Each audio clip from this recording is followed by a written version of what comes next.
Assalamualaikum warahmatullahi wabarakatuh. Saya Muhammad Abdul Hakim dari MPI 5B. Sedikit menjelaskan tentang mata kuliah Perencanaan Pendidikan Islam.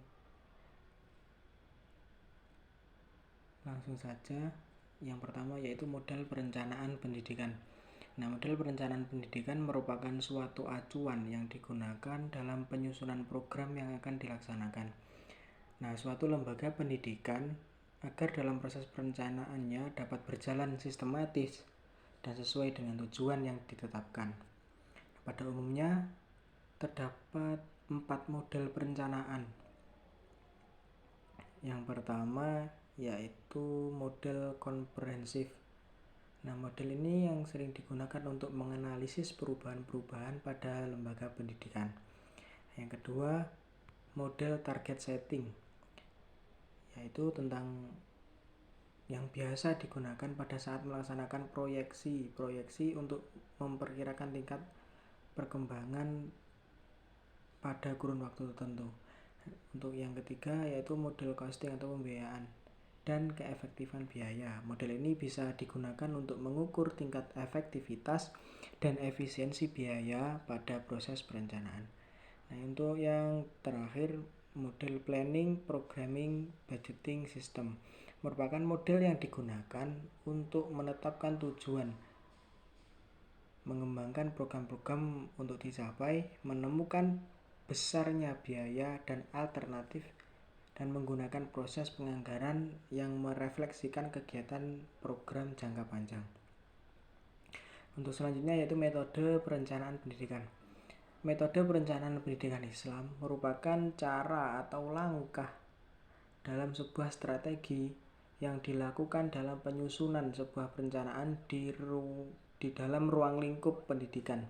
Yang diartikan sebagai pola atau acuan dan cara dalam penyusunan rencana pendidikan. Terdapat macam-macam metode perencanaan pendidikan Islam yang perlu dipahami. Di antaranya yaitu yang pertama metode analisis sumber, cara dan tujuan, metode analisis masukan keluaran, metode analisis ekonometrik, metode diagram sebab akibat, metode analisis siklus kehidupan, dan metode proyeksi. Untuk selanjutnya jenis-jenis perencanaan pendidikan. Ada beberapa jenis perencanaan dalam pendidikan berdasarkan dengan jangka waktu yang dibagi itu menjadi 3. Perencanaan jangka panjang atau biasa disebut long range planning, perencanaan jangka menengah atau intermediate planning, perencanaan jangka pendek atau short range planning. Berdasarkan jangkauan luas dibagi menjadi 3, yaitu perencanaan makro, meso, dan perencanaan mikro.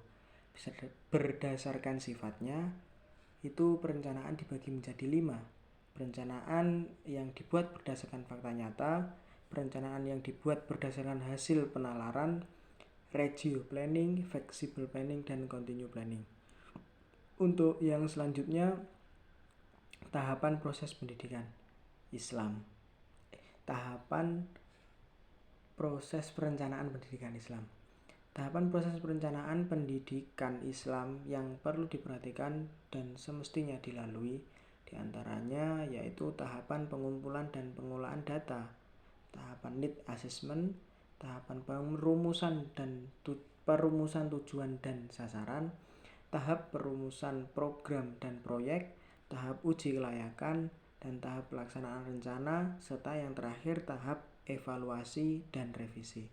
Sekian dari saya. Apabila ada kurangnya saya mohon maaf. Wassalamualaikum warahmatullahi wabarakatuh.